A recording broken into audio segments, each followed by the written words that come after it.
everyone, and welcome to AC Spotlight. Today I'm joined by Abbigail, aka Abbigail the Nerd, TTRPG content creator, actual play performer.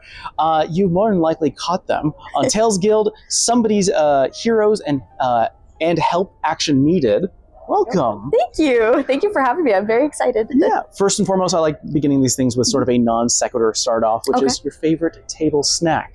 Oh, my favorite table snack is, I love all the sweet things, salty, spicy, but for a long time in my home game before, I thought it may not be a good idea to do this every week, was I would bring what I'd call the bowl of death, and it was Takis and extra hot Cheetos in a bowl, and it was the best.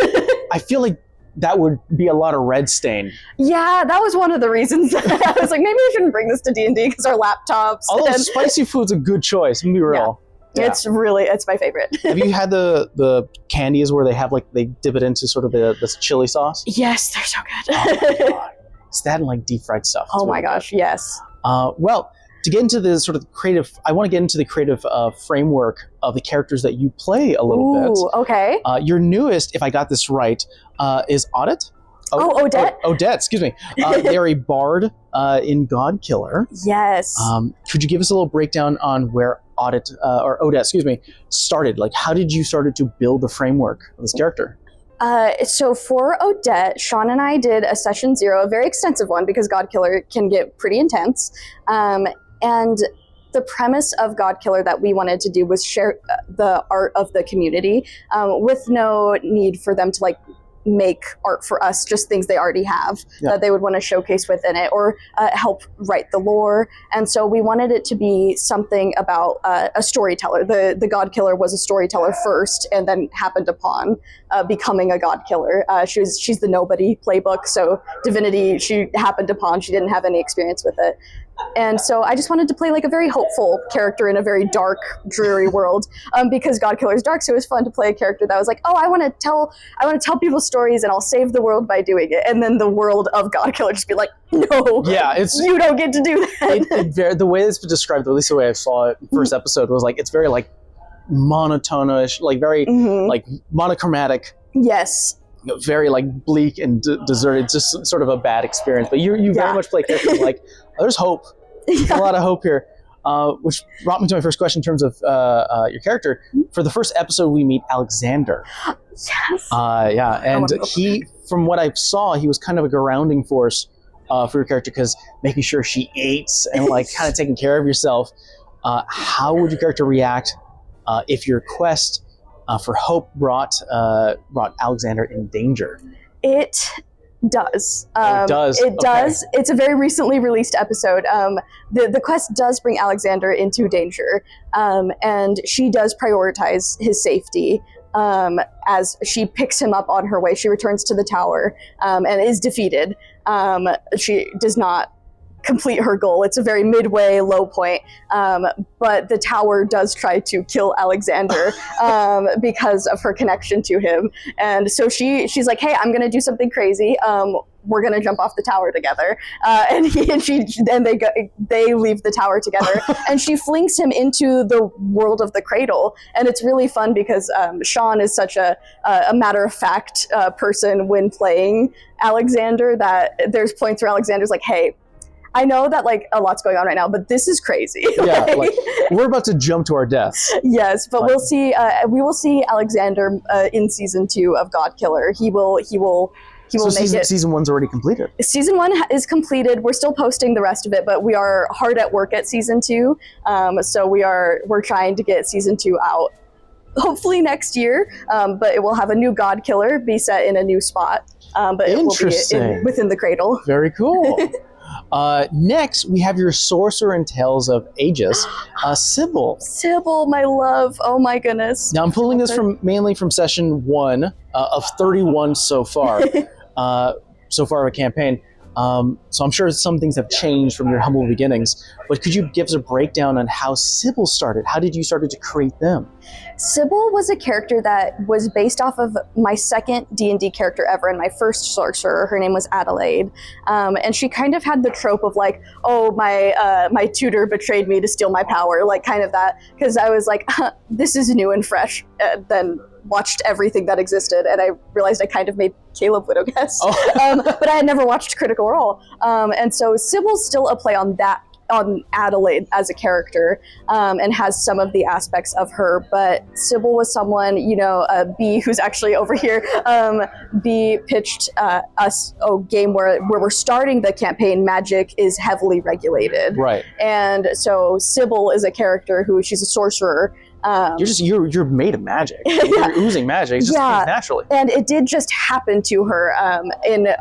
We do session point fives that are individualized, and in her session point 5, the thought to be dead goddess Mistra was like, hey, you're one of my chosen, I give you this gift. And she became something called a Weaveborn, and she's Sybil is a lady.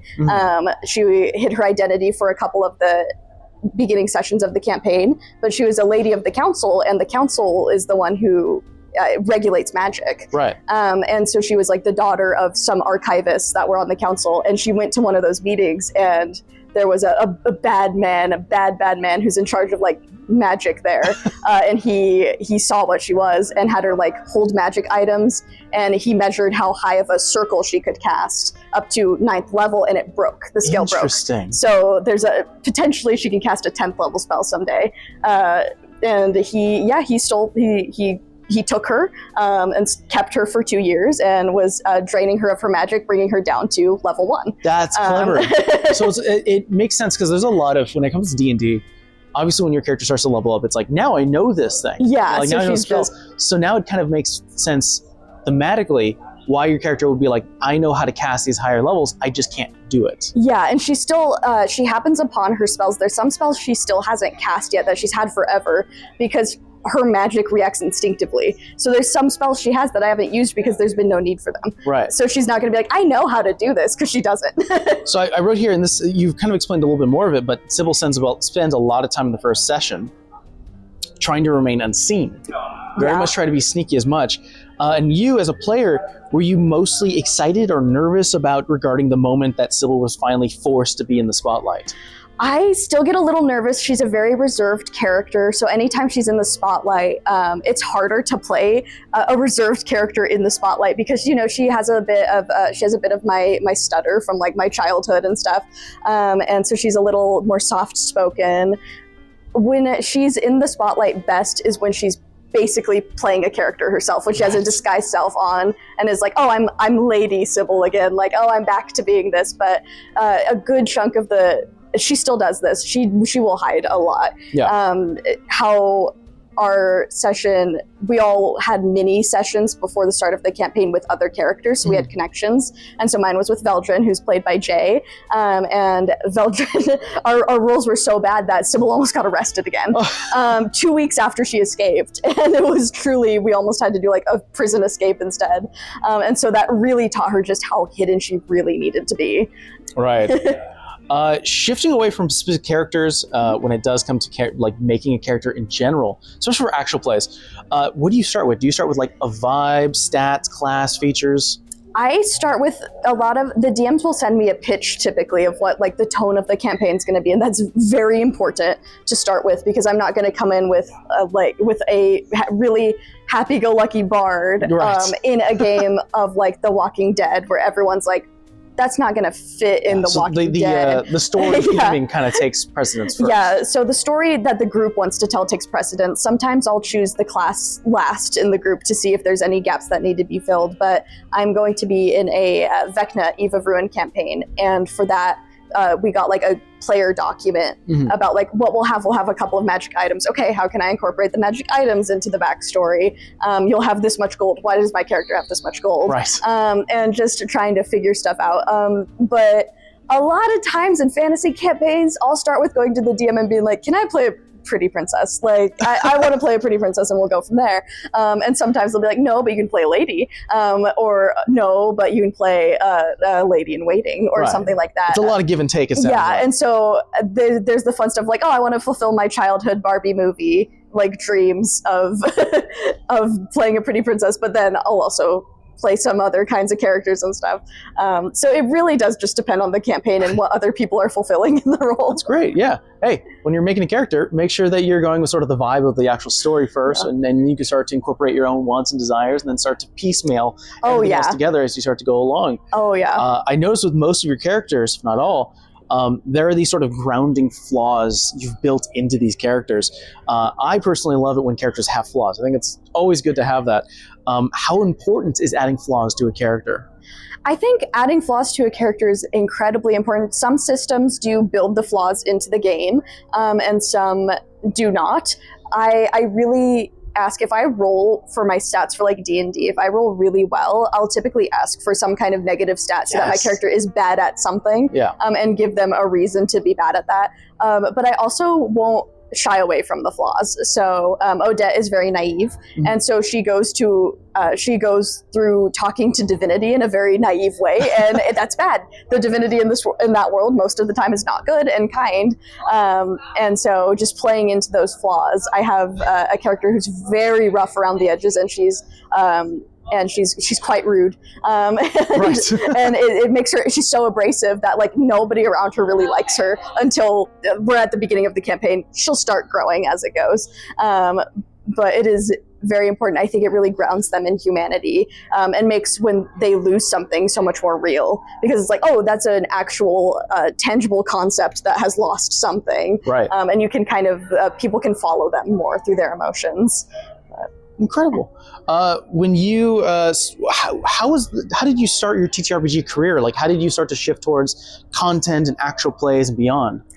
I started with the whole 2020 pandemic. Everyone got onto D&D TikTok. And so I did that. I was watching compilations on YouTube of D&D TikTok compilations. And it's crazy. It's on those compilations. And she was one of the reasons I made a TikTok. And then years later, we're friends. And that's just wild to me. But I was like, I'll do something. So I did like a D&D story time. And it took off for like a first video. It got like 1,000 views, and I was really shocked by that because I don't use social media really. And then I was like, I think I'll use social media. And so I just kept going, and then I just started getting asked to join Discords and stuff like that, and there were casting calls in the Discords, and it took years. I think my first actual play was in like either 2021 or 2022, but I had started applying in early 2020. And so it took a long time, but once I was in, it really helped a lot. It's also important to like involve yourself into the community. That way you're not just sort of like a flyby. Oh yeah. You know? Yeah, and this community is so lovely. I mean, they're the reason I'm here right now. Is like I wouldn't be at this convention if I didn't have people to meet around here, any of that. So your history within the TTRPG history, even for the short amount of time you've sort of described it as, is actually pretty incredible.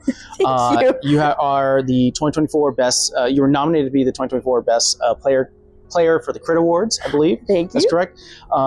You were participating in the actual 20-sided tavern. Oh, you were brought aboard as a volunteer. As a volunteer. So there's a recording of that. Multiple actual play roles, and I'm jealous because you were Princess Carried by Robbie Damon. That was quite a story, if you want me to tell it. Go for it, yeah. Okay, so I was going to school in Arizona, and I was feeling pretty down, pretty lonely. I was being kind of a recluse in my apartment there, and my niece had just been born, and it was going to be another week before winter break when I could meet her. So I was just I was feeling bad for myself. Right. And then I saw Robbie Damon like run across on his story. He like runs across a line of people smiling, and it said like Phoenix and like a toy store. Right. And I was like, I'm not too far away. I'm gonna do this. And so I got on my scooter, went all the way across campus to the parking lot. And I'm not familiar with driving in very high traffic areas. I'm from a very small town. Yeah. And that was one of the most terrifying drives I've ever done. And I made it there, and they were like technically supposed to stop the line by the time I got there, but they let me in, and I was it was an anime a voice signing in like a warehouse behind a toy store. Right. And so I was like, what is this? Is he even here? And I was the only one who was there for like Critical Role. And so that was really cool. He was like, hey, you're a Critical Role fan. Do you want to do the Princess Carrie? I was like, hell yeah. Are you sure? And he was like, yeah. And so it was so great. It really brought my spirits up for sure. With this long history in TTRPG, especially within the community itself, when you look back, is there a moment in game or out where you thought, man, this is why I play? Oh, there are so many. There are so many moments, even within my home game that's unstreamed and just in person with my friends, where I'll be like, this is it. Like, this is the reason that people love this so much. But then there's also like the hard-hitting emotional moments where you're crying at a table and you like realize, oh my gosh, we're telling something so beautiful, and maybe 2 people will see it outside of our table. Yeah. But it's so special and dear to us that it's just, I mean, it's so beautiful. The couple of times that there's been fan art of my characters, I've just broken down into tears, because the idea that someone cares about something that I've made means so much. Like, that this community is so wonderful. Well, thank you so much, Abigail, for joining me today and sharing your adventures for not only myself, but everyone online. Where can people find you? Oh, people can find me all around, but if you want to see a list of my projects, that will be under Abbigail the Nerd on all socials. I have beacons that lists all of them. Mainly, right now, you can find me in God Killer every Thursday, Songs of the Past on Help Action Needed's YouTube channel, and then you can find me on Tales of Aegis. Every other week, we do Astral Guardians on Sundays, and every week we do Tales of Aegis on Tuesdays. Amazing. Thank you so much for joining, everyone. See you guys next time. And thank you for having me. Of course.